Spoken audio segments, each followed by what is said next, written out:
Howdy, friends. You're listening to How the West Was Cast, a podcast dedicated to the best of the Western movie genre.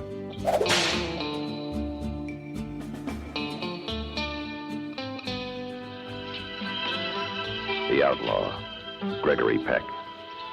The Breed, Desi Arnaz Jr. The Marshal, Jack Warden. The Ambush. The Escape. Good day to you, Marshal.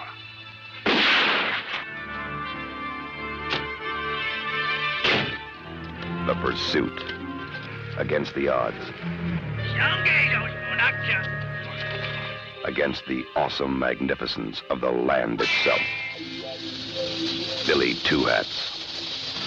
The Great Cast. The Great Land. The Great Adventure. Add Billy Two Hats to the great westerns of all time. That was the trailer to Billy Two Hats, a 1974 western directed by Ted Kotcheff. And on this episode of How the West Was Cast, you'll hear about a lot more than just two hats, because our topic is Great Western Movie Hats. Hello, my name is Matthew Chernoff, and I'm a screenwriter and an entertainment journalist in Los Angeles. And I'm Andrew Patrick Nelson, a film historian and the chair of the Department of Film and Media Arts at the University of Utah. And joining us later in the show is award-winning actor and filmmaker Travis Eller. You've seen him as the real-life outlaw Joe Boot in the INSP television series Wild West Chronicles, and in more than a dozen feature films and shorts. He's also a custom hat maker, whose authentic Western-style hats are wearable works of art. You can browse his collection of handcrafted Western hats at his online store, Ugly Outlaw Hats. We'll include a link to the store in this episode's show notes. But first, Andrew, why don't you set the scene and give us some backstory on the subject of today's show? Let me start with a confession, dear listeners. I am not a hat guy. Whereas Matt has a keen hat-related observation about nearly every film we talk about, I'd be hard-pressed to describe in detail the hats in any Western, even ones I've seen dozens of times. When Matt cheerfully shared his and our guests' lists of favorite Western hats as we were prepping this episode, I had no response, at least not immediately. Instead, my head went someplace else, to the Western's eternal negotiating between myth and history. In Western film and television, costume in general has seldom been what we'd call historically accurate. Have you ever seen a character in a Western movie wearing a button-up shirt? Not a bib front shirt or a pullover with a few buttons or a drawstring. I mean a shirt that opens completely in the front with buttons that go all the way from collar to hem. Or what about a character wearing pants with a belt? Have you seen that?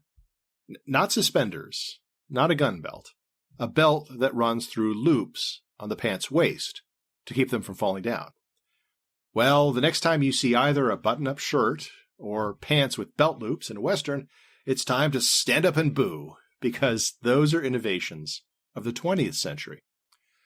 The same is true of the vast majority of hat styles we see in Western film and television.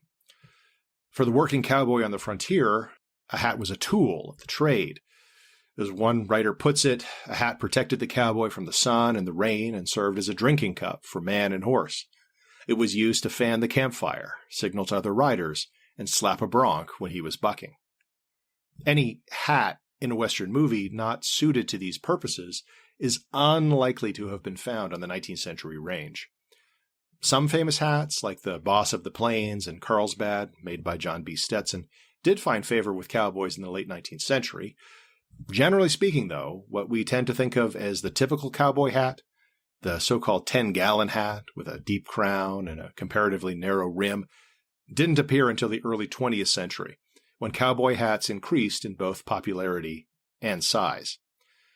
It's not like we don't have a photographic record of cowboys in the 1870s and 80s and 90s. The fact is that historical accuracy is often less important to movie makers than is verisimilitude, what looks or feels historically accurate. We're talking about aesthetic standards, which change over time and have myriad influences. I'm very fond of remarking that while I have no doubt that the dirty, ill-fitting clothing in many westerns of the 70s struck viewers at that time as much more historical than did the costuming in earlier westerns, I can assure you that students in my western movie classes today find the bell-bottom pants and fashionable sideburns in these films to be anything but realistic. The entry on costume in the BFI Companion to the Western puts it well, stating, "Costume conventions in the Western evidence a commitment to keeping a toehold in historical reality while enlarging upon it and inventing around it." And speaking of inventions, it's also worth briefly addressing what is probably the most common idea about Western movie hats, that bad guys wear black hats and good guys wear white hats, or at least did at some point in the genre's history. Even makers of Westerns now parrot this idea. When Scott Cooper was asked whether his 2017 film Hostiles was inspired by John Ford, he responded, "Certainly I was inspired by Ford, even though in a lot of those films, a lot of men wore black hats and a lot of men wore white hats. Most Westerns don't really deal in shades of ambiguity. They're much more starkly black and white. I love moral ambiguity and moral complexity." The suggestion that Ford's Westerns lacked moral ambiguity and moral complexity is, of course, preposterous. But so is the black hat, white hat dichotomy. Can we point to instances of it, like in Shane? Yes. Has the idea influenced more recent depictions of the Old West, like in Westworld? Sure. But the truth, in the words of noted historian of the Western Peter Stanfield, is that there is no trope or consistency in who wears white or black in Westerns. As I'm also fond of remarking, the Western wasn't popular because it was simple and had a single meaning or message.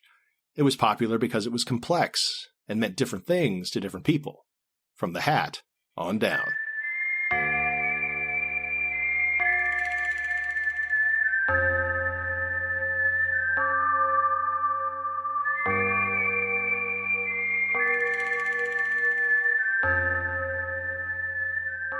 Now, before we hear from Travis Eller, I want to talk a little bit about Western hats with you, Andrew. So, back in our episode with Jared Moshe, I mentioned that I was obsessed with Western movie hats, to which you replied, "That's an understatement." And now here we are more than 2 years later, and we're devoting an entire episode to Western movie hats. So I have to ask first, did you anticipate this happening at all when we first started? Oh, sooner or later, because I knew that no matter how many observations you shared about hats, you would not exhaust your supply of anecdotes, observations about Western movie hats. So I knew we would get here. It was just a question of when. I'm glad we're here. I know you want to ask me about my thoughts on movie hats, but, that's like drawing blood from a stone, but have at it. Well, it's funny how often they've come up on the show. There was the Jared Moshe interview where we talked all about Bill Pullman's hat and how they went about dealing with that and sort of casting the hat in the film. And we also talked about hats with Maggie Greenwald when we talked about Little Joe's hat on Susie Amos, a very tall actress. And Maggie talked to us about proportionality with hats and how they have to fit the proportion of the actor. Courtney Hoffman, a costume designer, of course, spent a long time talking to us about the hats that Sam Jackson wore in Hateful Eight and the hats she designed for that film. But they've even come up in our very first episode, The Gunfighter. We spent a good portion of that episode talking about Gregory Peck's unique hat in that film. It's sort of smaller than you typically expect. So they've come up very, very frequently. I don't know if we'll keep going back to them every time. I'll spare you that in the future, so we don't always have to deal with them. But it's hard to not talk about hats to a certain extent. Even our show's very first graphic that we had up was literally just a cowboy hat. Yeah. It's instantly symbolizes for so many people Western. It's shorthand for the Western movies or Western history or any kind of thing. Lots of advertising just uses the cowboy hat alone. The Marlboro Man, you don't even need him. You can just see his hat somewhere. Yeah, no, that's a great point. I mean, actually so much of the Marlboro Man imagery was in silhouette or from behind as a single costume item. I don't know if anything is comparable in terms of something that's imbued with so much mythic resonance. Now, in my conversation with Travis, he and I talk in great detail about more than a dozen classic movie hats. So, Andrew, you selected a few of your favorite hats to talk about here. And the first one on your list is an interesting one. It's Sammy Davis Jr.'s hat in the 1962 Western comedy Sergeant's 3. So why did that hat make your list? Yeah, so that's the, of course, the famous restaging of Gunga Din out west starring the Rat Pack, which sounds great on paper and sadly is not really realized on celluloid. So I picked this less for, I guess, the hat itself and the story around it. One of the hats that you're going to get into a little bit later is John Wayne's hat, specifically the hat he wore in Rio Bravo, as well as in other films like She Wore a Yellow Ribbon. That hat is the hat that Sammy Davis Jr. is wearing in Sergeant's 3. And this is a really quite beautiful story that the hat was given to him by Wayne, who had worn it in these other films as a kind of show of friendship and good faith and good luck. And Davis and Wayne were actually quite good friends. And I like this kind of anecdote. I think it confirms what I guess fans of John Wayne want to believe about him and the types of relationships and the respect that he commanded from other people, but just kind of kind gestures he would make to others. There's some really, really quite funny photos online. They're not hard to find of Davis standing next to Wayne, where Davis is wearing the hat. And of course, it was much too big. Wayne's head was enormous, I guess, literally and figuratively. But so they needed to put additional padding. And then as the story goes, by the time Davis was done using the hat for Sergeant's 3, it was just completely obliterated. And it looks really worn out in Rio Bravo, but it was just so worn out that Wayne decided it was time to retire it. Wow, that's such a great story. You're right.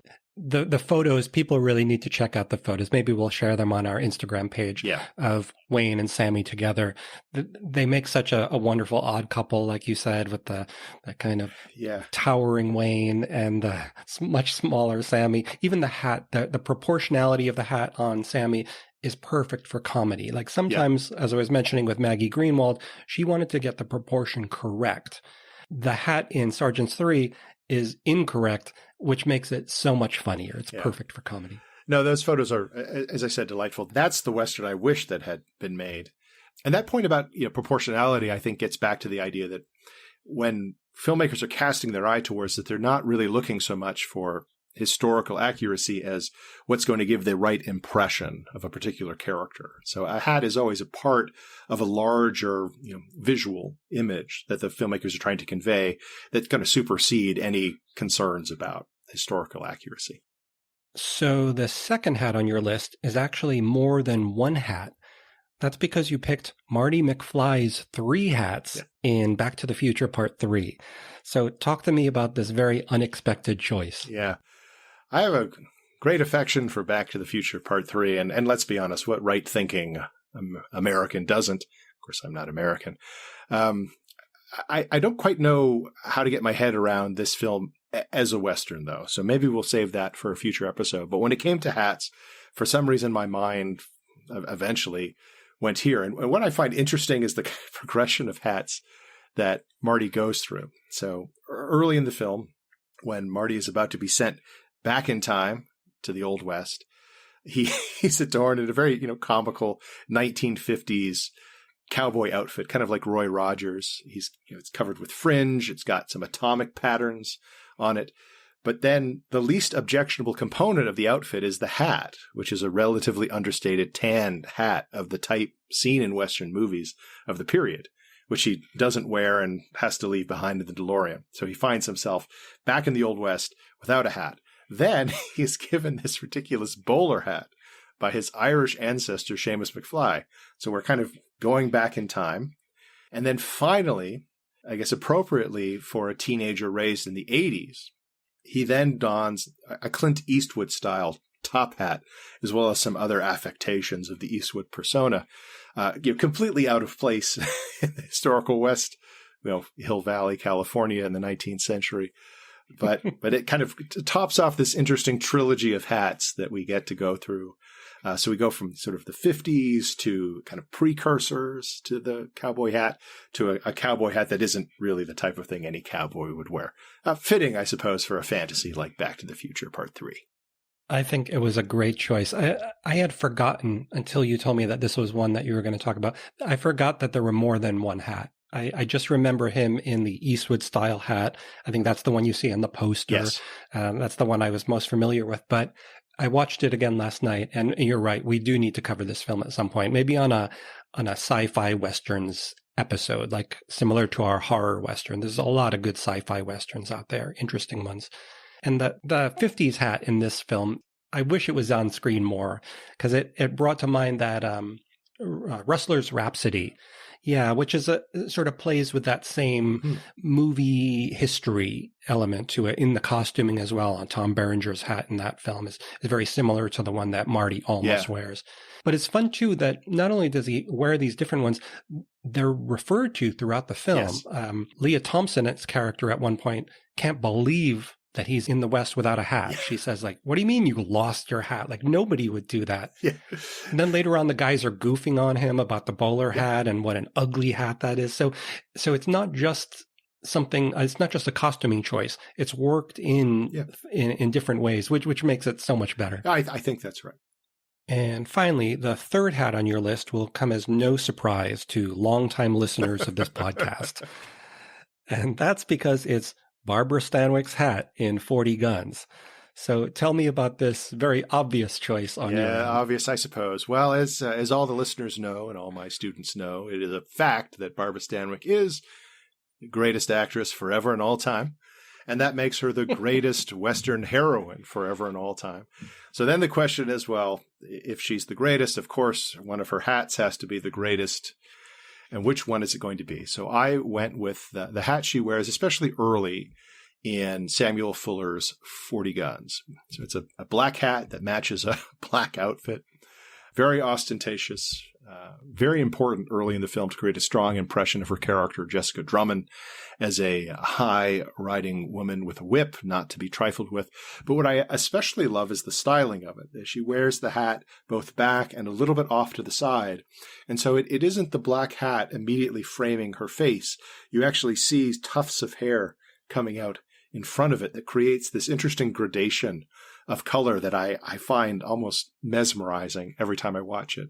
So this is, I guess, another testament to that idea of proportion that Maggie Greenwald talked about, that it's not necessarily that the hat being the type of hat that would have been there at the time, but the hat that's going to look right and create the right narrative and thematic effect. And I'd be hard-pressed to find a better example of that than Barbara Stanwyck in 40 Guns.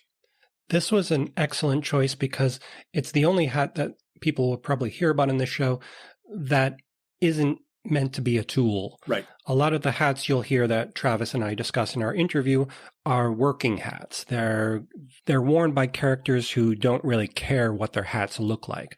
This is not that hat. Barbara Stanwyck's character knows what she looks like in this hat. She cocks it in the right way. It's a fashion statement. A lot of the hats you'll see later on, or you'll hear about later on in the show, are not fashion statements. They've become them over time, but they weren't supposed to be for the characters themselves. This is not that. She looks fantastic in it. It matches her outfit, like you said. Everything about that character just pops off the screen.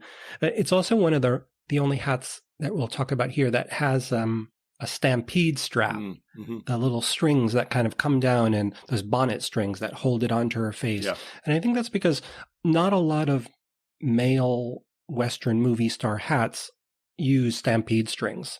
No. Even Even though they were probably used a lot to just like to physically keep them from blowing off, there's something about it that I don't think guys want to wear those. You know, that's a very good point. Yeah, historically, of course, if you're riding out on the range, if it's windy, you're of course going to want to find any manner possible to keep the hat on your head.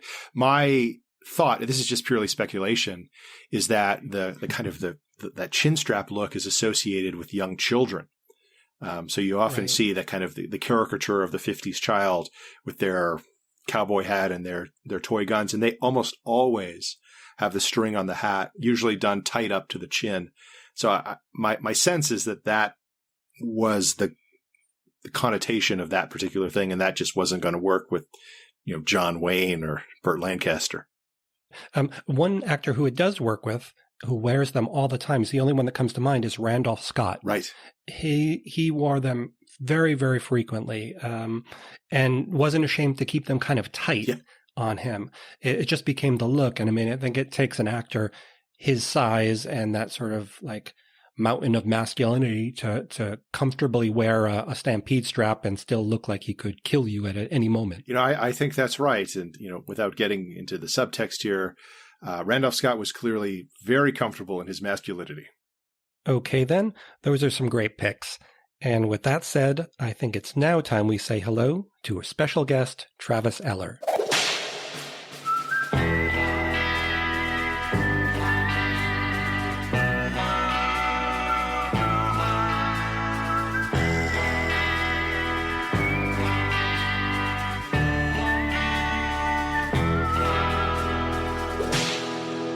Hello, Travis. It is a pleasure having you join me today on How the West Was Cast. Matthew, thanks for having me.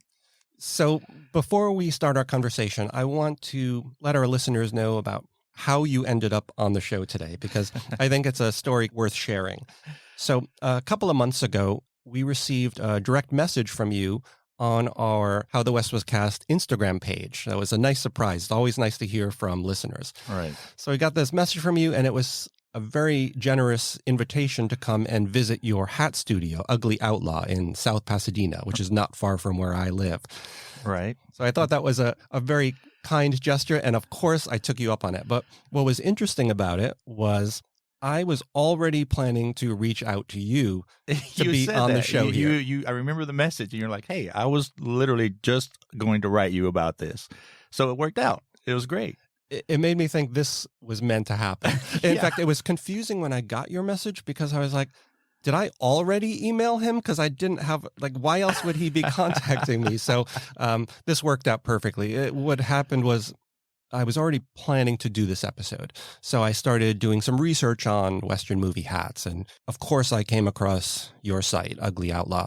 And the second that I looked at the About section on that site and saw your background as an actor, I was like, this is the guy for the hat show. Perfect. So we've got a lot of ground to cover today. And I'd like to start by talking in general about what the Western film genre means to you. What is it about this particular genre that speaks to you on such an obviously deep level? Well, I think it comes from family. I had two grandfathers, both sides of the mom and dad there. And I know a lot of people have this, and that's how they get involved with Westerns. I mean, I grew up around those grandparents that always had a Louis L'Amour book on the side table and always a Western playing in the background. But oddly enough, it's there, and it's something I think about. It's something I remember. And I'm from North Carolina, so that's where I was most of my life. And I moved around Atlanta, and then I eventually made it out to Los Angeles. But it wasn't until I came to Los Angeles that I was out in the desert, and it just seeing the desert intrigued me, and it made me think about Westerns. It made me think about the landscape that's also always a major character in Westerns. And I thought, hey, I'm gonna pursue this acting thing, and Westerns seem to be the way to go. And I just felt like in a Western, having been involved with them for so long now and writing them, I just feel like it's easy to get away with things in a Western. You can create your own character. You can you can with any movie, but something about a Western, the mystique, the mythology of it all just attracts me. I was very involved in Greek mythology as a kid and very interested in that. And a Western can be the same thing. And especially when you're writing or acting in one, you can create your own character. And chances are that person's habits and the things they did could have possibly existed. And that's the part that I am drawn to, like a magnet, so that's really why I've just stuck with it. People are like, hey, you're going to, typecast yourself. Why are you always just doing Westerns. I'm not always just doing Westerns, but I am super excited when an opportunity comes to do a Western. Now, when you're acting in a Western, does it require a different set of skills as an actor to play a character in the Old West? That's a good question. I think that the characters could be the same if it's modern or if it's Western, but it's just something about the feel of it all, putting on those clothes and wearing that gun belt. I don't know. There's just that hat. That's the part where it's just, you think about as a kid seeing all that on television, and it's just so iconic, and you're like, oh, wow, I'm going to be in one of these that my grandfather watched. Yeah, it's fun to create a character in a Western. I mean, once you know the type of character you're playing, like if it's a bad guy, if it's a good guy, even if it's a good guy, there's elements of bad. If it's a bad guy, there's elements of good. There's and just like it was in history, those guys, lawmen, were always riding the line between good and bad, and I like having that option when exploring a character on film.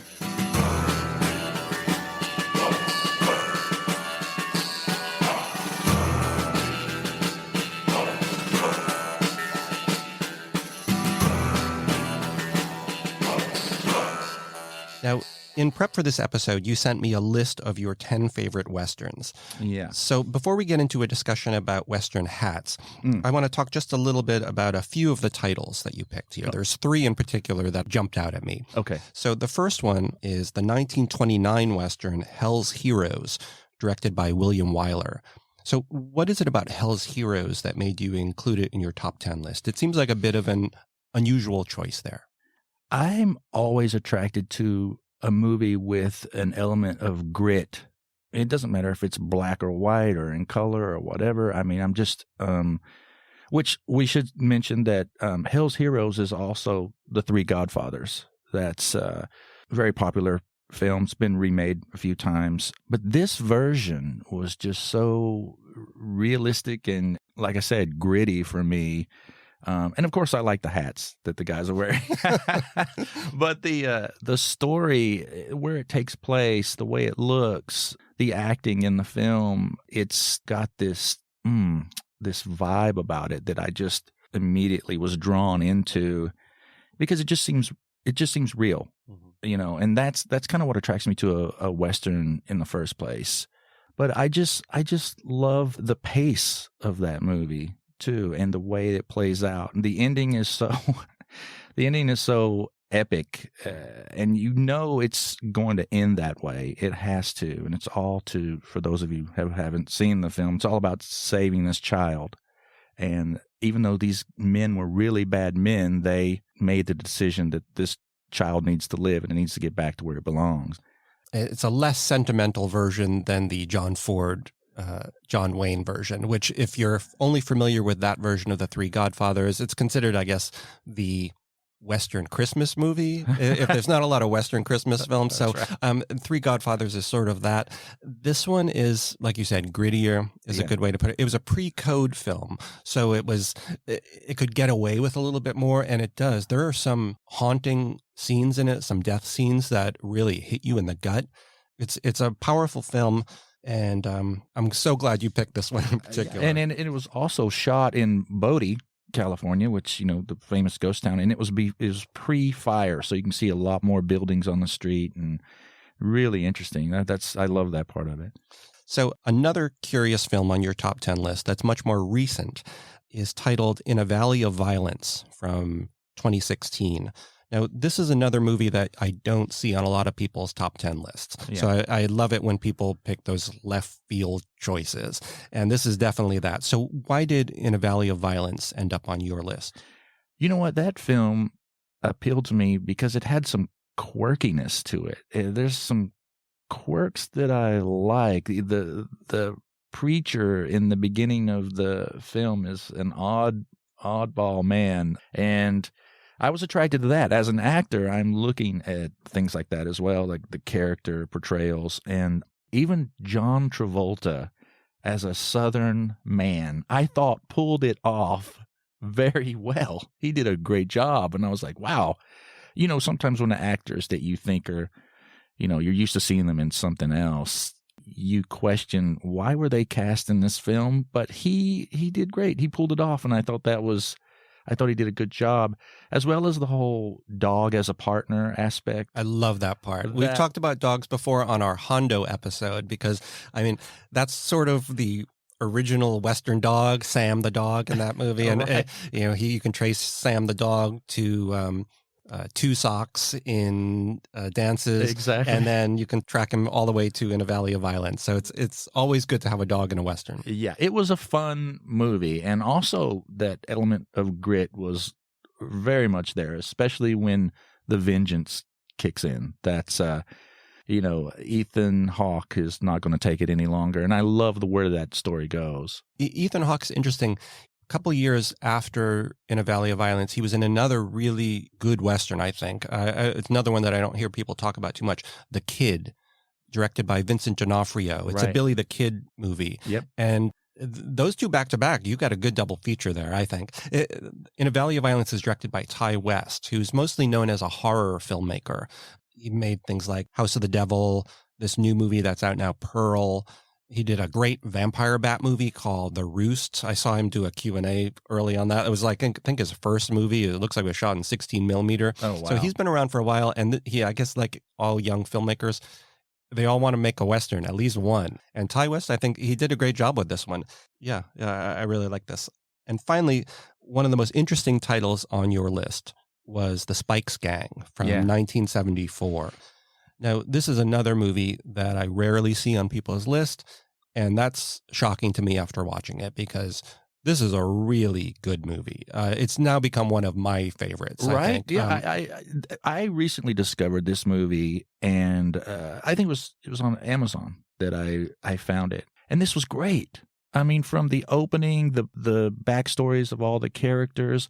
And also what I love about that movie is by the time it's finished, you realize that this could have and did happen. A lot of outlaws turning against their former companions or going from bad to good and also going from good to bad.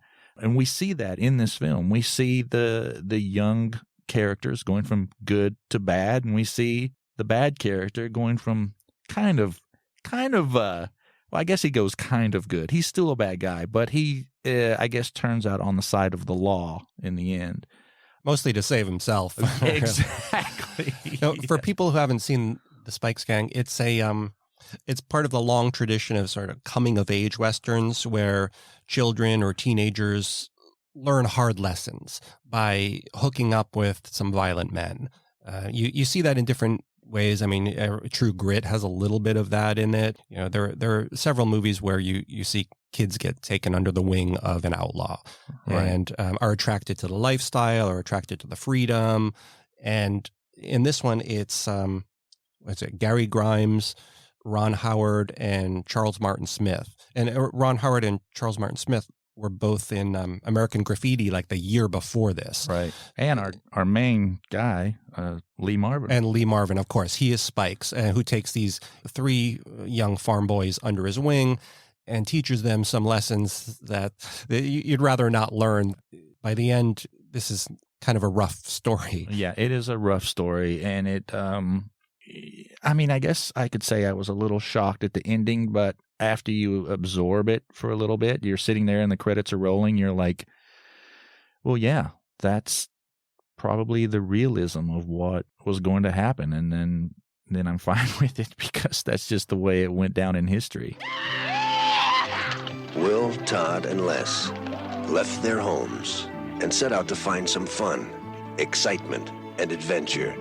All they found was hard times. I don't hire saddle traps. Bad luck. Haven't we got a dime between us? No, not a one. Money don't even know we're alive. And deep trouble. I'm not going to shoot you, mister. I just want all the money you got in here. I want it all, and I want it quick. And then they met a man named Harry Spikes. So, you went and robbed yourself a bank, did you? He was a bank robber. I'd like to make a withdrawal. A cutthroat. A killer. And the only friend they had. How would you boys like to throw in with me? 3 young boys and Harry Spikes. Why, we'll open up that bank like a can of peaches. 4 unlikely outlaws in one Western, the likes of which you've never seen. The Spikes Gang, starring Academy Award winner Lee Marvin as Harry Spikes. How come you don't post a guard? Gary Grimes, star of Summer of 42. Mister, I treat people good if they treat me good. If they don't, I give them back what they sent. Ron Howard and Charlie Martin Smith of American Graffiti. I never killed nothing in my whole life. Todd, it was an accident. You've never seen the likes of the Spikes Gang.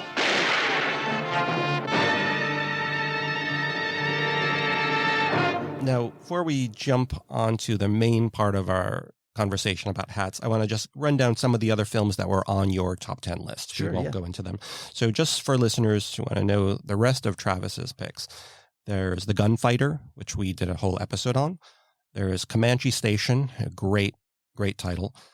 The Man Who Shot Liberty Valance, Once Upon a Time in the West, Ombre, Unforgiven, and Tombstone. So that is a very solid list of Westerns there. Yeah, you had asked me to come up with a list of 10, and it was so hard. I think I even was like, well, but Matthew, here's some honorable mentions. That was great. One of the honorable mentions I left was The Great Silence. Oh, yeah. And what a movie.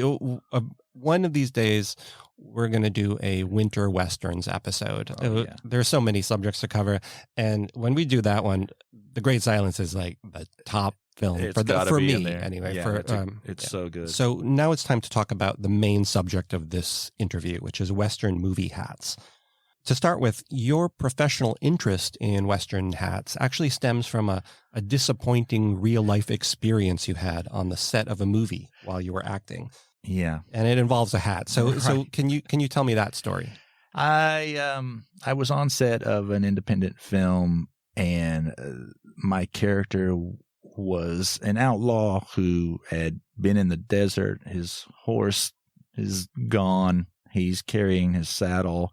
He's been in the desert for days. He's hot. He's sweaty. He's on the verge of death. And when I arrive on set, I go to wardrobe, and they say, "Here's your clothes." And they were just as clean as a whistle. And I had asked, I said, "Hey, do you mind if I throw some dirt on these or something? I mean, I've been in the desert for a week now and no water. I'm thirsty. There's no sweat stains at all on this," which, by the way, is another thing that turns me off immediately when I'm tuned into something I haven't seen, like a Western I haven't seen before. If the clothes are just absolutely clean and they're in the middle of the desert or out in the wild, it doesn't really gel with me. It's okay if they're in town, but I believe, and I don't know, I'm sorry if this goes off subject a little bit, but I feel like as a character actor as well, you take so much time to develop a character, and you study and you develop your own backstory if there isn't one, and especially if you're playing an outlaw or you're a bad guy or even a good guy, and you try to come up with these things and even right down to how they dress. And I'm not saying a bad guy can't be clean, but in these certain situations, you want to be able to really feel that character when you're in it. When you're delivering those lines and you're on film and you know that's going to last. You want to stand out, and you want to be the person you're portraying. So that, for me, that's a big thing, And so after this happened, I immediately said, you know what? I'm just going to start making my own hats. At least I'll have the hat covered, and I can just say, hey, can you match the rest of the wardrobe with this hat? So yeah, that's what got me into the hat making. There were a few other factors as well after that. I think at that time, around the same time, I was starting to get more and more into hats, and I had ordered a few, and I was like, you know what, I could do this. I could make this. Because even though I would order a hat from somewhere else or buy one from a store, it never was what I would see on film. Like some of the early Westerns were masters of the hat. A lot of the background actors had the best hats, sometimes better than the main characters, because the background actors were like the real guys that they would say, hey, we need some people. And so you would see like real ranchers, real cowboys show up just to be in the background. And if you take a look in the background at some of the hats sometimes in some of the older films, you would be amazed. Like, oh, wow, that guy's doing it right. But even so, like some of those early Westerns, you would always see a hat with dirt or sweat on it. I mean, I just finished watching The Westerner with Gary Cooper. And even though it's in black and white, you can see the sweat stains on the hats and the dust. And I love that they took the time to do that. It felt like, I don't know where, but somewhere along the line, they stopped doing that. And I don't know if it was with the introduction of like Technicolor or something like that, but the 50s Western wardrobe started getting a little bit cleaner, a little bit fresher and newer. They lacked maybe the authenticity. They were beautifully designed. I mean, striking colors. When you think about some of the outfits that John Wayne wore, they really pop off the screen. But authenticity is not the strong suit there. No, they weren't going for authentic period wardrobe in the 50s, that's for sure. So that's how I got started in the hat making biz, I guess. And then afterwards, I would watch videos on how to make a hat because, of course, I wanted to do it, but I had no idea how. So I would watch, there's a video of a famous hat maker who makes a lot of Sam Elliott's hats. His name is Tom Hurt. And Tom's been doing it for a long time. I'm a fan of his. He still does everything by hand, which is what I do. You know, a lot of times there's a lot of machinery involved, which is fine. There's nothing wrong with that. But I still hand stitch, like all the sweatbands in and all that hand shape. But yeah, that's my knowledge comes from just studying and then developing as I went and creating what I have today. That's something I was wondering about. Like, are you hooked up with other independent Western hat makers, or is there like a little secret club you guys have where you share tips and gossip with each other? I'll tell you, like there is a secret club. It's called Instagram, but I mean, we see each other on there, and it's very competitive, and there are definitely secrets. I can tell you right now that almost every other day that I get a message from another hat maker that asks me how I distress my hats. But I just will not tell them because I know that in a week or two, I will see a hat that looks very similar to mine for sale. You know, it's like, come on, man. But that happens a lot. You know, we all take from each other in some ways. We're all inspired, though, at the same time. There are hat makers out there that are doing beautiful, beautiful work. And, I'm inspired by all those guys, and I try to follow them as many as I can, just like they do the same. At one time, there wasn't a lot of hat makers, but now it seems like there's a lot of people making hats.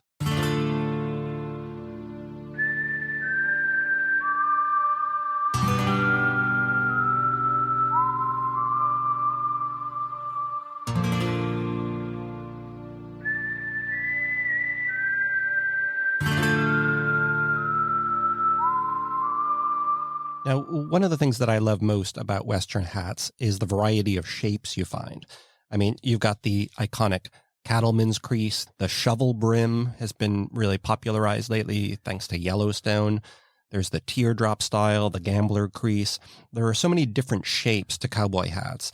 So where did all these different shapes come from, and why do they all still exist out there? You're right. There are so many creases, shapes of hats. Let's start with the crown. When John B. Stetson first created the cowboy hat, it was called the Boss of the Plains. And that was just, it had a higher crown and it had a wider brim. And the crown was just what we call an open crown, which is just rounded. There's no shape to it whatsoever. So from that, you had cowboys who started creating the creases in the hat. And a lot of times the creases just come from the grab.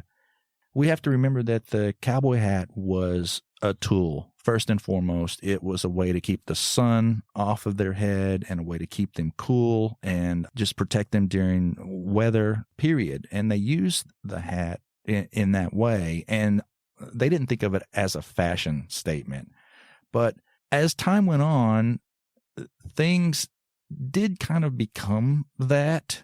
A cowboy would grab the hat, depending on where he grabbed it, that would create the crease over time.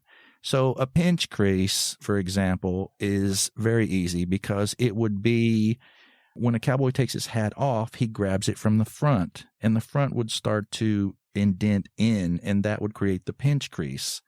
And a lot of times the cowboys could tell what region you were from by the crease in your hat. That's why we have things like a Montana pinch, a Montana crease, and a Montana peak. There's so many different styles of creases. And then we've got, once again, the cattleman crease. The cattleman crease is the most popular crease today. And how that happened was the ranchers wanted to distinguish themselves from the rodeo cowboys. And they wanted a higher crown with a wider brim. And up until that time, the rodeo cowboys still had like a lower crown.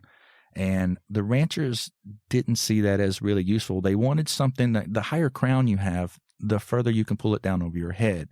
So that's when the cattleman crease came about, with the two dents on the side and then the dent down the middle. So they could grab that and pull it down. It was, the cattleman crease is on lower crowns nowadays, but back then it was a higher crown, and they could pull it down over their head during windy days, rain, and that's how they distinguished themselves from the rodeo guys.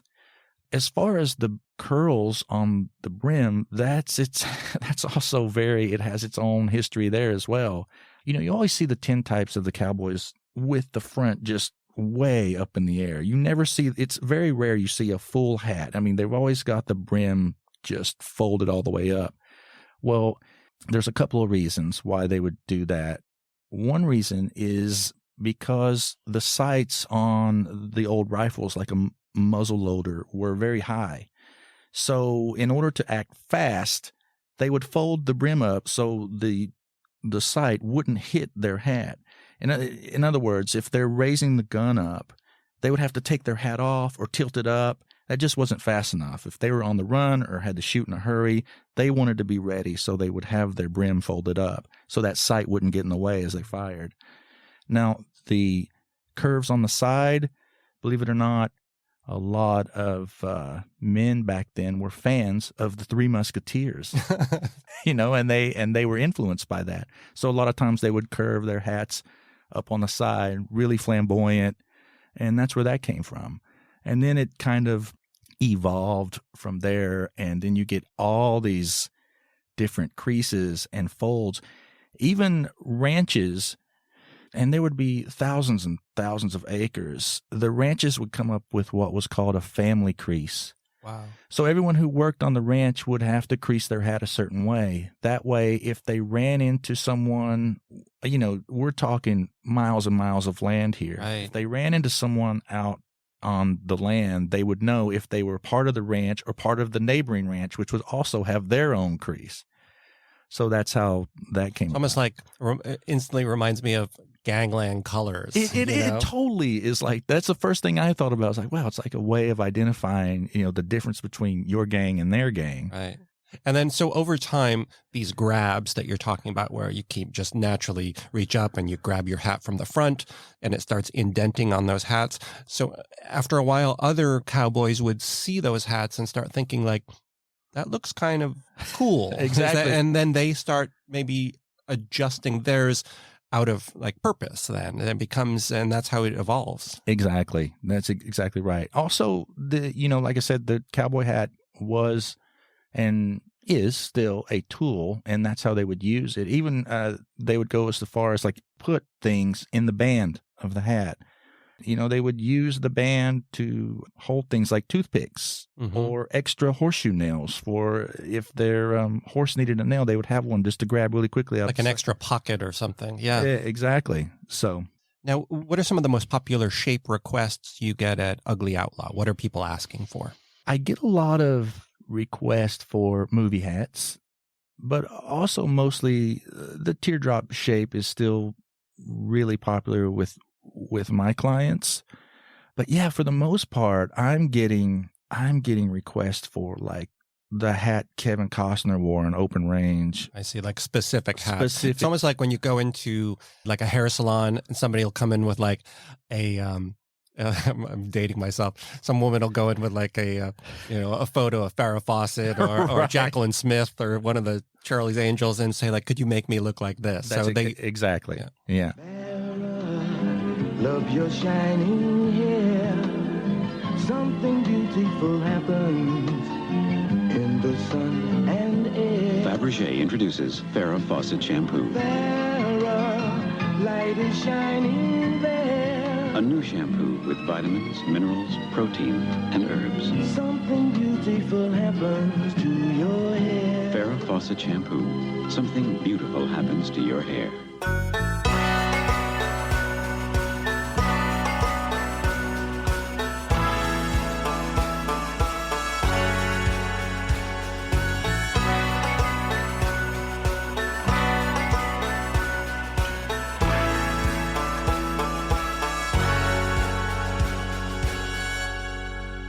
Another interesting thing about hats are the different types that you see, especially in Westerns. We've been talking mostly here about cowboy hats, but then you get those other hats like bowler hats, which symbolize a different type of character. You don't typically see a rancher wearing a bowler hat. They're most frequently like the banker characters or the urban characters. Gamblers often wear those. My favorite bowler hat, and this will bother Andrew, I guess, would be the hat in McCabe and Mrs. Miller. That's a little in-joke there for Andrew. So what can you tell me about bowler hats and the Western? The bowler hat was invented in England, basically by Thomas and William Bowler. And how the bowler hat came about was some upper-class Englishmen were getting tired of wearing their top hat, their toppers, and getting tired in the sense of their hunting trips. So they would be on their fox and hare hunts, and, you know, when those guys go on a hunt, they dress to the nines, and they've got their topper hat on, they're on horseback, and a lot of times they would find themselves stopping, going back to get their hat, a tree limb knocked the hat off, or they jumped a branch, it fell off their head. So Thomas and William Bowler were basically commissioned to make a hat that they could pull down over their head that would stay, but it still looked upper class, and they did. And so the bowler hat became traditionally semi-formal, popular with the working class, but also upper classes of the United Kingdom, Ireland, and then Eastern USA. In the USA, we sometimes call it the derby hat. Mm-hmm. If you see a bowler hat in the West, chances are it came from the East.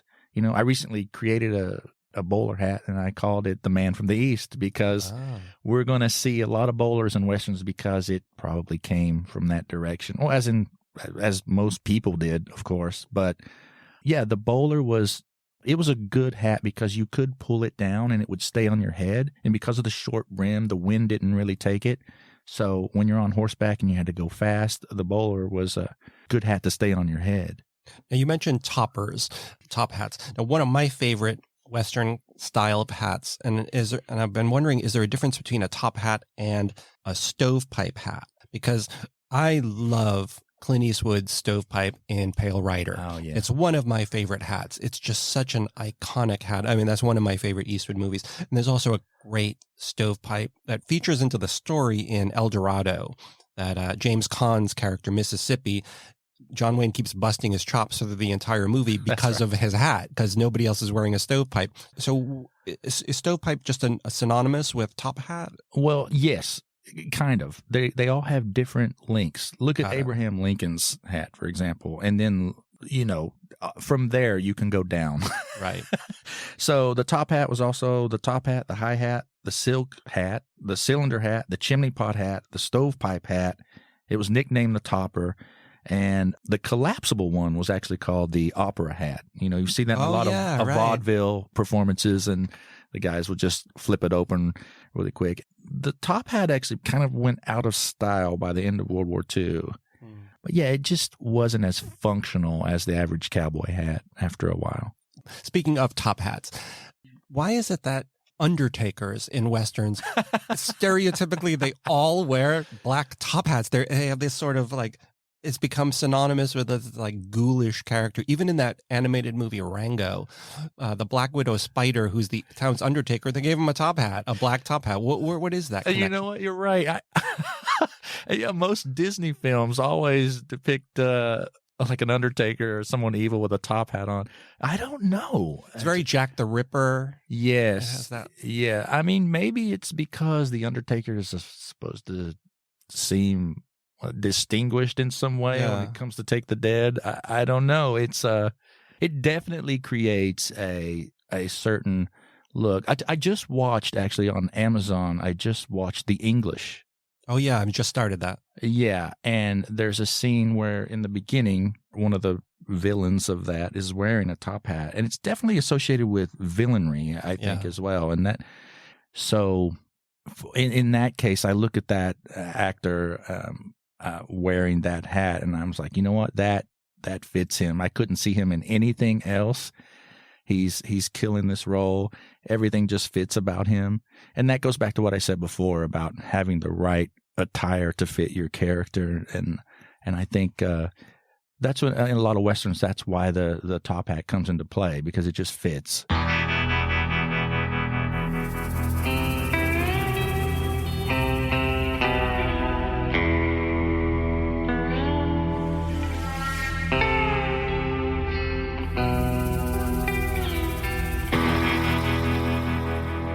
Now, in addition to talking about some of your favorite movie hats, which we'll do in a second, you also have a couple of favorite movie hat scenes. So there are two in particular that you've mentioned to me before that I think are, demonstrative of great hat scenes. So what are those two, your two favorites? Oh, my first favorite scene is from Once Upon a Time in the West with Woody Strode. The opening scene of Once Upon a Time in the West is probably my favorite scene in a lot of Westerns, especially for openers. It's so operatic. There's no dialogue. It's just the Ennio Morricone texture sounds of the windmill rotating slowly around and the telegraph machine going off. And then you see these three very shady looking characters kind of set themselves at the train depot. And one of those characters is Woody Strode, who leans up against the wall and he feels a drop of water dripping on his head. And he kind of looks up and you can see the idea form in his head. And then he grabs his hat and he starts collecting the water in his hat. And then by the time the train comes in and they're waiting on Charles Bronson's character Harmonica to arrive, he knows it's time to go. And so he takes his hat off slowly and he drinks the water that he collected. And I thought that was brilliant. It was such a great scene. It's a great way to show the passage of time in that sequence, and also, again, using it as a tool in a weird little way. Yeah, I love that. My second favorite scene, probably, this Kevin Kline from Silverado. Kevin Kline walks into the saloon. He scans the area, and he's wearing a hat, by the way, when he enters the saloon. He scans the area and he sees a man sitting at a poker table, and his face changes and he sees that the man is wearing his hat. Kevin Kline walks in, takes the hat off of his head, puts it on a stranger sitting at a table, walks around, confronts the man. He just stands right in front of him. The table clears, and Kevin Kline says, "You're wearing my hat." And then after that, he says, "What else of mine do you have in there?" And then the other man starts slowly reaching back, and he says, "Your hand better not be reaching back to tickle the ivory handles of my Colt." And then we see Kevin Kline draw on the man. But then the next scene, the editing is so great in this, because then we just see the floor, and then we hear the gunshots, and we see that black hat that belongs to Kevin Kline. We see that hit the floor. And then right after that, we see Kevin Kline being thrown in jail, but he's wearing his hat. Right. Oh, it's such a great payoff there. It's great. I love that scene. So before we break down your top 10, there's one other hat that I do want to mention. It's one of my favorites, and it's one that I think everybody recognizes. And it's the classic Wyatt Earp hat that's instantly recognizable. It is a pitch black, typically has a super flat brim, like you could play pool on that brim. Usually has like kind of a short crown. It's very plain, yet very intimidating. It almost looks like a hat that a preacher would wear. So what are your thoughts about the classic Wyatt Earp hat? Yeah, that hat for the time was a typical kind of law enforcement hat. That's what we would see, Wyatt Earp wearing like in Dodge City or even in Tombstone.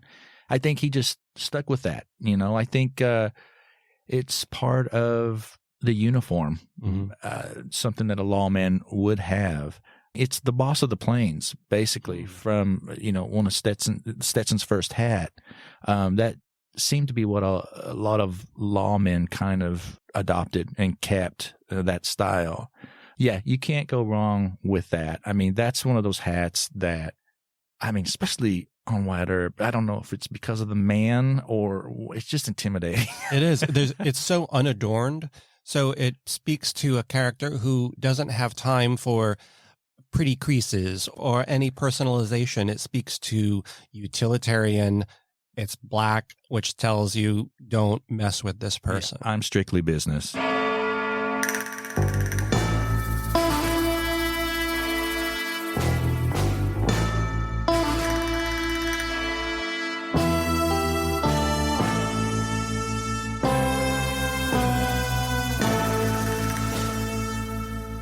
So now we come to the main event of the episode, I think, which is the list of your 10 favorite movie hats. Oh, okay. Now, this must have been hard for you to put together. This was super hard. Yeah. So I want to go through a few of these here, one by one, and just pick your brain a little bit about these. So your list starts off with Charles Bronson's hat in Once Upon a Time in the West. So why did that end up here? I think a lot of these hats that I picked on this list were the influence for Ugly Outlaw Hats in general. And I like a hat that is not in good shape at all. I like a hat to look worn. I like it to look as though they've been through hell and back. And the thing about that is that the person wearing it doesn't care. And it's become part of them. And I think the hat that Charles Bronson is wearing, he doesn't care. It's part of him. You can see it curled up on the sides where he's just grabbed it on. That's where he grabs it from to take it off. Mm-hmm. And he's just got a very simple tooled leather band on there.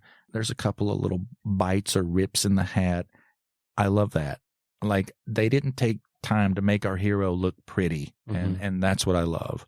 It also creates a great contrast, his hat to Henry Fonda's hat.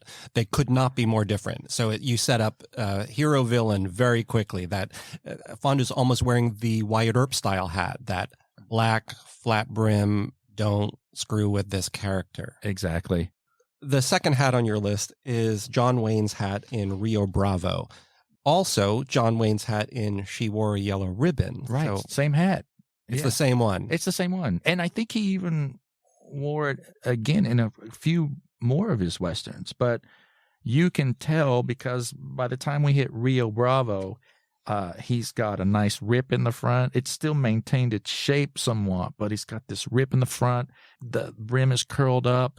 He doesn't care. He is like portraying a character here that, same as what we talked about Wyatt Earp. Like, he means business. He doesn't care about what he looks like. He doesn't care about what his hat looks like. But it's one of my favorite hats also because of the distinctive pinch in the front. Yeah. And then it has these one indentation that creates these two lines in the front. It's a very different. A lot of times when you see a hat with a pinch crease like this, it's just a pinch crease and then it gradually slopes down in the front. This has these two dents that kind of go off to the side, which gives it its own unique style. Definitely a John Wayne style from Rio Bravo.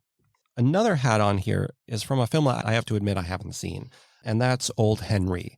I have not seen that film yet. It's been on my short list to watch, but I haven't caught up with it. So when I was looking up what this hat looked like, from the photos I saw online, there were actually a few hats he wore in there. I have a picture here in front of me of what looks like a gardening hat. It's a wide brim, something you'd almost see on like just a gardener. That's it. That's the one you wanted. That's the one, yeah. Because that's the unusual one. That's the unusual one, yeah.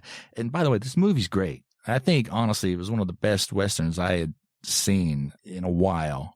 But the hat I'm referring to is this really wide brim. What you said looks like a gardener hat, but it makes sense because at the time he is plowing. And when we first see this hat, he's in the middle of the field and the scene's about to start or whatever, but it makes sense because he would wear that wide hat while he's out in the sun like that. And that's why I love it, because the filmmakers took time to have him change his hat. That wasn't his everyday normal hat. That was like his working hat. And I love that part of the film that, like I said, that someone actually took the time to write that in. Like, oh, he's wearing this hat because he's working in the field. And this is what he would wear, the extra wide brim to keep the sun off the back. So another one with a very wide brim is one of my absolute favorites. I was so glad you picked this hat. And it's Willie Nelson's hat in Barbarossa, a hugely underrated Western. Doesn't get talked about enough. Now, this was a sombrero. Yeah. And sombreros, you don't see a lot of them. I mean, outside of Three Amigos or something like that, you don't see a ton of sombreros on the main character of a Hollywood Western. So talk to me about Willie Nelson's sombrero in Barbarossa. First of all, I love Willie Nelson in Westerns. He's underrated, I feel like. The Red-Headed Stranger is one of my favorite Willie Nelson movies, one of my favorite Westerns. But Barbarossa, that hat is just the epitome of a great sombrero, and it just fits him too. Like, he's this bandit, and I just love everything about that. The wear on it, the curves, the way he just wears it like any normal, everyday, like anybody would. Like, that's him.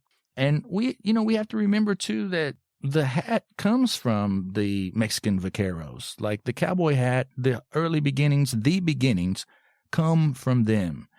I think, if we wanted to talk about the 10-gallon hat, the 10-gallon hat was basically, the word has been anglicized.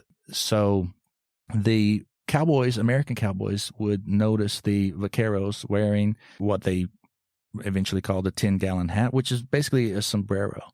And the word's been anglicized. I say that because it's a misinterpretation by the American cowboy. The word was galon, which means braided. So the sombreros would have like a braided hat band around it. And they interpret that as you could fit 10 braids up the hat. So the height of the hat would allow for 10 hat bands. So that's kind of where that came from. And so the Cowboys started calling it a 10-gallon hat, and they were just misinterpreting the word. As a novice, I always thought that means the hat could hold 10 gallons of water or something, that it was more than, Right. And where that's from is actually Stetson just kind of went with it. And they even created an ad that shows a cowboy feeding his horse water out of his hat. And they kind of went with that. I mean, there's absolutely no way a hat can hold 10 gallons of water. Of course. It was just basically a linguistic misinterpretation. The Spanish word galon refers to the braid. Actually, in Spanish, I think tan galon stands for, I'm probably murdering the Spanish, I'm sorry, but it stands for so gallant or very handsome. So that's the other thing that they would say, is like they look very handsome in the saddle wearing such a high hat. Well, circa 1925 is when the 10-gallon hat became really popular, especially through Tom Mix. You would have never seen that in the actual Old West. There's no way that any like Wyatt Earp would have worn such a big hat, because they wouldn't have wanted to draw attention to themselves with something like that. But yeah, Willie Nelson, Barbarossa, this hat is just the epitome of outlaw to me. Some legends are born. You haven't got enough in your britches to pull the trigger on Barbarossa. Some are made. I never meant to kill August. And some... Damn it, stop that. ...are made for each other. Take turns on this jackass. You may be in trouble. Universal Pictures presents Gary Busey. What's the matter with me? Ain't I been good company? Willie Nelson. I ain't gonna lie to you, you know? I'm getting all wore out trying to keep you entertained. Barbarossa.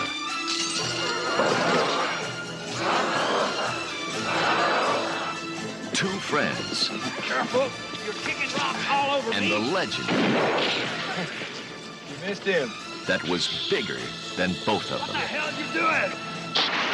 So next is Lee Marvin's hat in Monty Walsh. Now, this was an unusual hat. I don't see this one chosen a lot. It's a great movie, but what is it about this particular hat? This particular hat is something I get a request for a lot as well. It's very similar to the Kevin Costner hat in Open Range, which is actually the next hat.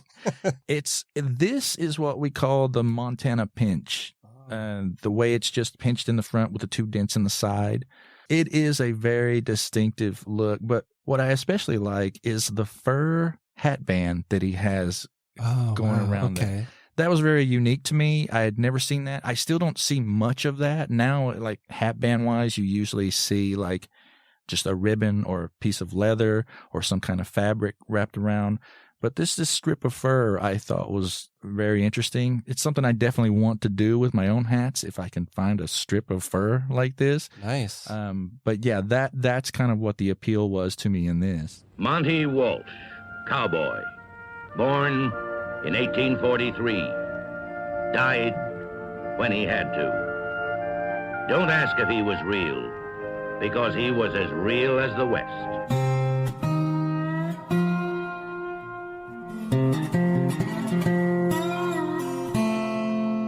Now, you mentioned Open Range is our next hat. Actually, there's two that you picked on your list for Costner, and I'll allow it because I love Kevin Costner. So you had the Dances with Wolves cavalry hat and the Open Range hat, two very different hats there. So talk to me about those Very hats. different. I mean, the hats are so distinctive to the character. I mean, yeah, Kevin Costner, I mean, he's your favorite, I guess. He's definitely. He's a great actor, and he just seems to fit into the hat that he's wearing. I mean, his character seems to work with whatever hat he has on. I mean, it's just a master of character work, and you know, sometimes I wonder if they get to pick the hats or if someone actually picks the hats for them. I would imagine in his case, he's directing both of those films. He's picking. These are the hats he wants to wear in those films. I know Sam Elliott mostly picks his hats. Yeah. However, I think in 1883 he didn't have a choice of. I mean, it's known that he wasn't happy with his hat for the series 1883. Oh, really? Yeah, he kind of talks about that, how it didn't fit him right. It looks good on him. It does. But something about it he wasn't happy with. But yeah, this is a big hat. It's got a wide rim on it, but you can't really tell it because of the massive curls on the side. This is the Open Range hat. The Open Range hat, yeah, which I love. Which it is big. You're right. This is a large hat. It reminds me, even though it's a different shape, sort of, but size wise. The first hat that comes to mind is Tom Selleck's in Quigley Down Under. Another huge hat. Huge hat, yeah. But, you know, it makes sense, too, because Kevin Costner here is a cowboy, and he's got his hat curled up on both sides, which that's one of the reasons also why the curls on the sides came to be is because of roping. If your hat was wide, the rope would get in the way when you're trying to rope. So the cowboys would fold it up like this to make room for the rope when they're got it trolling over their head. So there's a practical purpose for a lot of these things. Very practical purpose for the hats like that. Before we move on, you did have the Dances with Wolves hat. And what's interesting about that one for me is the subgenre of hats in Westerns of the military hats. You know, I think immediately of William Holden's hat at the beginning of the Wild Bunch, that sort of campaign hat. The campaign hat. And Costner's cavalry hat, you see Wayne wore a lot of them in the John Ford cavalry movies. So military hats, is Josie Wales' hat a military hat of some sort. It has the two gun. Confederacy. Yeah. It's kind of a variation of that. I mean, a lot of the early cavalry hats did have like the pinch crease here. Once again, it's just how they grabbed it there, but then it did become sort of standard. And then the campaign hat is basically the 4 dents on it, kind of like a Boy Scout hat if you need a visual. Yeah, right. It's the same thing, which is also known as the Montana Peak. The U.S. Army kind of adopted that hat early on, and that's the hat they went with. As I think even now, that's their hat of choice. The hats, too, especially the sombrero, were often protection. Have you ever held a real sombrero? No. They are so stiff, almost like a helmet. I mean, so if you were to fall off horseback and you had your sombrero on, they were probably really good at protecting your head. Oh. They're super stiff, and that came from a lot of the cowboys back then would coat the hats with a shellac mixture to harden it up. I told you once before actually about the cowboys who they didn't care about the hat as a fashion statement. It was definitely a tool, and I've came across some old hats that had just lathered with tar on them just to keep the rain off of them. So they would do all kinds of things to their hats just to make sure that they would stay safe in the weather in certain environment. The next hat that you have on your list is Burt Lancaster's hat in Olzana's Raid, which looks to me like an Ugly Outlaw hat. It's because of the weathering, because of the stains, because of the coloring on it. Well, that's it. That's you nailed it. That's really the only reason, is because that hat looks exactly like if someone came to me back then and said, "Can you make a hat for Burt Lancaster for Olzana's Raid?" I'd be like, "Yeah, sure." And this would be the hat I would make for him. It's just a mixture of mud and dirt, and it just gives it that look and that feel like, oh, this hat has been worn. This hat has been through some stuff. First Geronimo, then Cochise, and now the bloodiest Apache of them all, Olzana. To stop Olzana, the Army sent a patrol commanded by a fledgling lieutenant and his advisor, a battle-scarred scout. The scout, Burt Lancaster. The lieutenant, Bruce Davison. The sergeant, Richard Jago. The next one is Robert Duvall's hat in Lonesome Dove, nicknamed the Gus. You see a lot of people selling this type of hat online, and they all call it the Gus. So, I mean, this is, when it comes to TV Westerns, this is the hat. Yeah, this hat, actually, the Gus, became so popular that they named this crease after Robert Duvall's character. Wow. Yeah, the Gus did not become the Gus until after Robert Duvall did Lonesome Dove. So now this is a really popular style of crease to have, which is interesting. It's similar to a cattleman's crease, but has the 2 dents in the side, but the dent down the middle just kind of has a slight angle to it, a little tip that kind of goes upward as opposed to just straight down the middle. It kind of goes up with the 2 dents on the side, and that's also a very popular request that I get to make, is this Robert Duvall hat, and he was so good in this. This is like the polar opposite of the Wyatt Earp hat, where the Wyatt Earp hat is a don't mess with this guy hat. This is a very welcoming hat to me. It looks like, and it fits Gus's character. I don't want to call him a humanitarian, but he's like a lovable character. He is has a warm spirit to that character.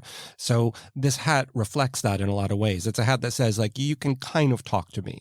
Yeah, and I think to go a little further with that, it's a very American style hat. And I think that's why people identify with this hat and they want it. I think a lot of people love Robert Duvall's character in that. He's so real, he's so authentic, and I think that's what people identify with, and that's why they want to be a part of the character that he created, and the way to do that is to own a hat like that, and I think that's why it has become such a popular crease. Now, curiously enough, when we were talking about sombreros, originally Gus was supposed to be wearing a sombrero. Actually, I think they did a few tests with it. There are some drawings. I don't know if in what he wears in the McMurtry novel, if he's wearing a sombrero, if it's described that way. But they tried one, and Duvall was like, I'm not wearing this sombrero. I didn't know that. Yeah. Sombreros don't often work out. I think he pointed out I forget the title of the Robert Mitchum Western, where Mitchum's character wears a sombrero, and it's not very flattering. Right. It stands out like a sore thumb. So I think Duvall didn't want to risk that. I think he made a great choice. Definitely. Yeah, because I hear what he's saying. I think sometimes if you decide to go that bold with a sombrero, there's a chance that it could be really quirky, maybe comedic in some ways, and maybe people won't take you as serious when you're wearing a sombrero. Yeah. And when you see other movies come along, like Three Amigos, and then, you're definitely not going to be taken serious after that. Because anyone who sees that movie and sees the next movie with somebody wearing a sombrero, they better have their character down pat. You better fit in that sombrero in more ways than one. Right. Then we move on to one of the more unusual hats. Not necessarily one that everybody will recognize right away. It's the hat worn by the character Missoula in the Culpeper Cattle Company. Talk to me about this hat. Well, first of all, the Culpeper Cattle Company is one of my favorite movies just for the wardrobe alone. I mean, when I saw this movie, I thought, wow, these guys look so good, so authentic. Everything they're wearing is just gritty. It's dirty. It fits the era. It looks like I'm watching a Western happening right now. Like they look so good. But Missoula in the Culpeper Cattle Company, he's one of those guys who wears a hat that I see other hat makers trying to make this hat now to wear as a style. It is so just like, I don't care what my hat looks like. I'm not going to buy a new hat. This is the hat I have. This is what I'm wearing. I'm going to make it work. It looks too big for him, but that's one of the things that makes it stand out. Like it's just way big on this dude. Yeah, he's got such he's one of those guys who looks like typical cowboy. He's got the nice big mustache, the narrow face, the high cheekbones. Sort of a hippie vibe. He's got the long hair, but he's got that hat, man, that just, he can pull that thing down if he wants. He can protect himself. I love it. It's one of my favorites. And last is a hat that you've told me is possibly your most popular right now. This is my most popular hat. So This is the hat that the character Elsa Dutton wears in the TV series 1883. If Sam Elliott had a problem with his hat in that series, this hat there's no problem with, because people love this hat. People love this hat. Both women and men love this hat. I think it's in part to do with her character, just who she was in the show in general. I mean, that's what most people are attracted to, right? So if you see a character in a Western that you fall in love with, you're going to want to have something that they have. And in this case, from 1883, it's this hat, this Elsa Dutton hat. It's obviously too big for her. She wears it kind of like a sun hat, I guess. It's got kind of a sombrero vibe, only the crown is lower but still open, and it's got this nice even curl around the brim that about an inch and a half up, and she's got these diamond studs in the leather. Yeah, I've made almost 50 of these. Amazing. So far. Yeah. So people contact you, and how did it start? Did you have the idea to make your first one? I had the idea. I was a fan of the show, and I immediately thought, I think people are going to be a fan of this hat, and I'm going to make one. And I did. And after one sold, I would get emails and requests to make more and more. I will tell you a story that you can choose to cut this out or not. So I made this hat, and I did have another hat maker contact me from the show who had made Faith Hill and her husband, Tim McGraw. Yeah. So Faith Hill and Tim McGraw had their hats made by this certain hat maker, and he contacted me to say, hey, you can't make that hat. Oh. And I said, hey, why not? And he said, well, I had to sign an NDA for that, and I can't tell anybody that I made these hats, which I thought, well, that's a bad deal. Like, if you're making any kind of hats for a show, you should be able to make it again, especially if people want it, you know. But yeah, this guy just he just bullied me to the point where I was like, man, this is crazy. You don't have a patent, or it's like someone telling me that I can't make the Indiana Jones fedora. I mean, Halloween, there would be no Halloween anymore if you couldn't make the Indiana Jones fedora. So that kind of thing happens in the hat making world. You know, guys get... Well, it tells me that you're on the right track. It tells me that somebody knows this hat is going to blow up online. Right. It tells me he got mad because I did it and he didn't. Right. I love what you said when you said the hat is sort of too big for her. It gives it a cute quality, and it makes us love this character so much more. It always reminds me of the scenes in films where you see the girlfriend come out in the morning wearing her boyfriend's shirt.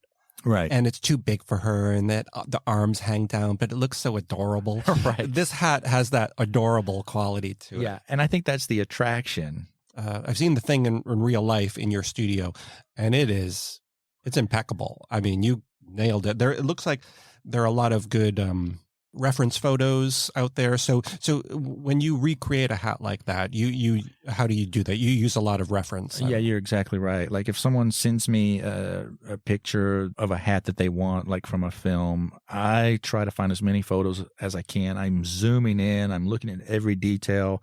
Recently, I did that with the Johnny Ringo hat from Tombstone, which is also one of my favorite hats as well. That hat is very unique in the sense that it curves up the brim on kind of the front side, and then the pinch is not in the front. It's kind of off to the other side. So it looks like the hat is going two different directions.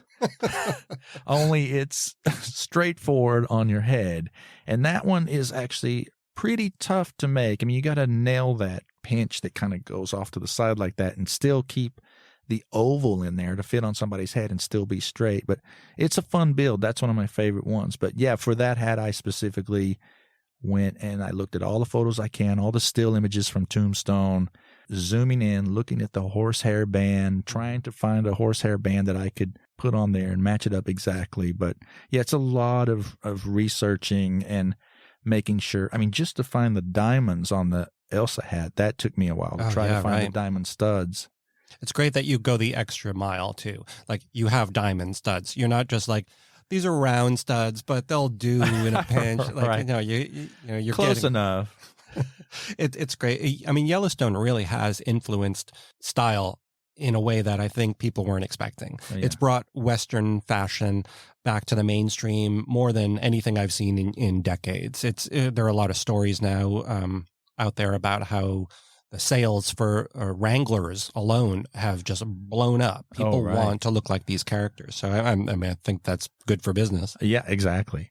Now, one of the things that I love about your site, Ugly Outlaw, and people have to visit the site, is the names that you give your hats and the way that each one is styled.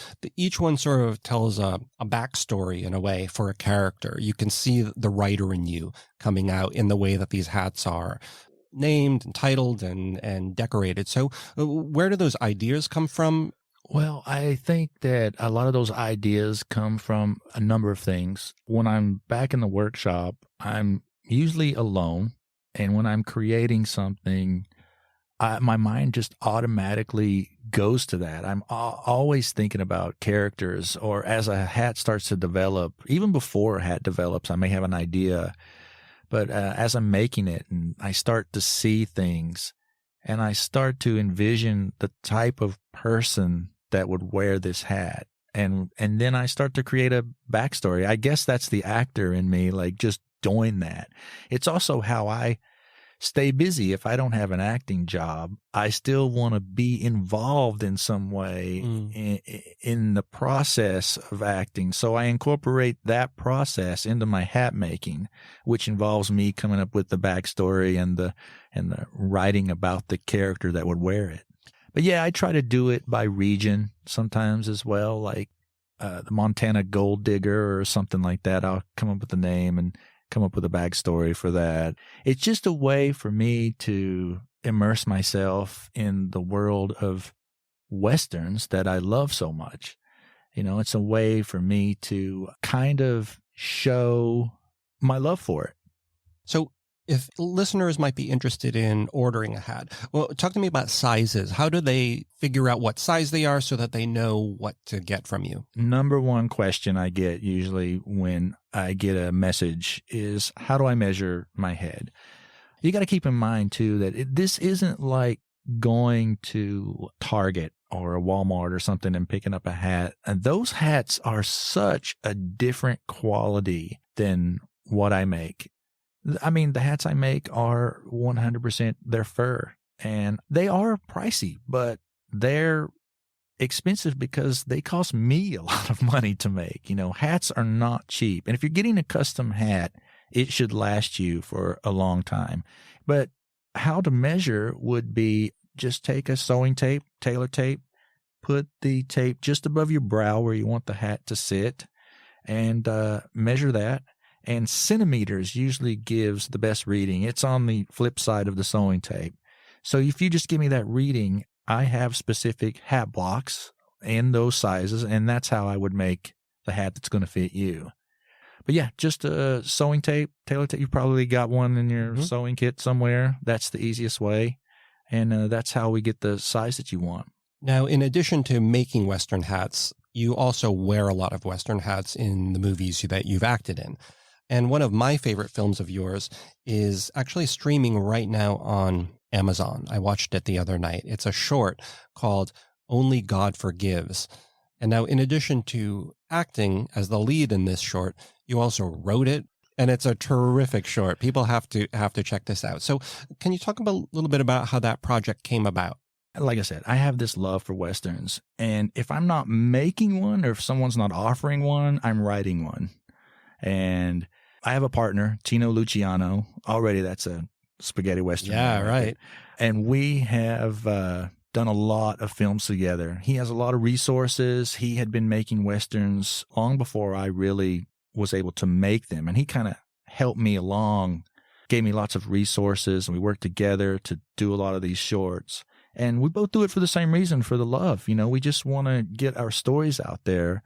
And we've been in lots of film festivals, lots of Western film festivals. Wild Bunch Film Festival is pretty big. It's been going on for 6 or 7 years now. We've had all of our films in that, and we've won some awards. And it's been really great to see your work pay off. And Only God Forgives is interesting because that was going to be a completely different film than what it turned out to be. The whole beginning of that movie was another film completely. And we thought, man, we're just sitting on this footage and nobody's seeing it.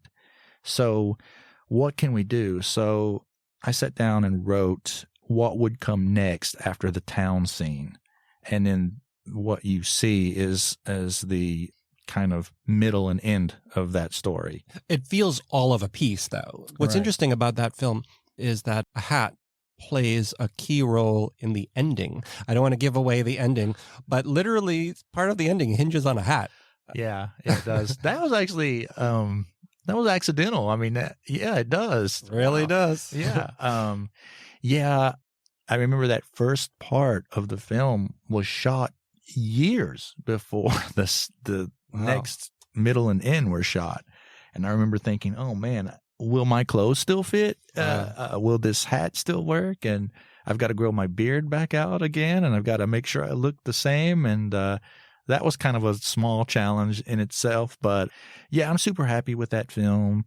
It's been out for a while now. And, that's the kind of thing, just to stay busy and to stay in that Western world that I do. If it's not hat making, it's writing, it's acting, it's auditioning as much as I can to be on the next thing. And it's fun. That's why I do it, is because it's fun for me. I love being the bad guy. Right. My girlfriend will sometimes say, "Oh, are you kissing a girl in this?" And I'm like, Are you kidding me? Like, I'm never the guy who kisses the girl. I'm always the guy who kills the girl. Well, where can listeners of this podcast find you online, Travis? How can they get a hold of you so that they can order hats and just follow your career? Yeah, that's easy. Just uglyoutlaw.com, or you can find me on Instagram at uglyoutlaw. Well, Travis, I just want to thank you again for joining me today on the podcast. It has been an absolute pleasure talking to you about hats. This show has been one that I've wanted to do a long time, and I can't imagine a better guest. Matthew, thank you so much. I've been looking forward to this for a long time. Thanks for having me.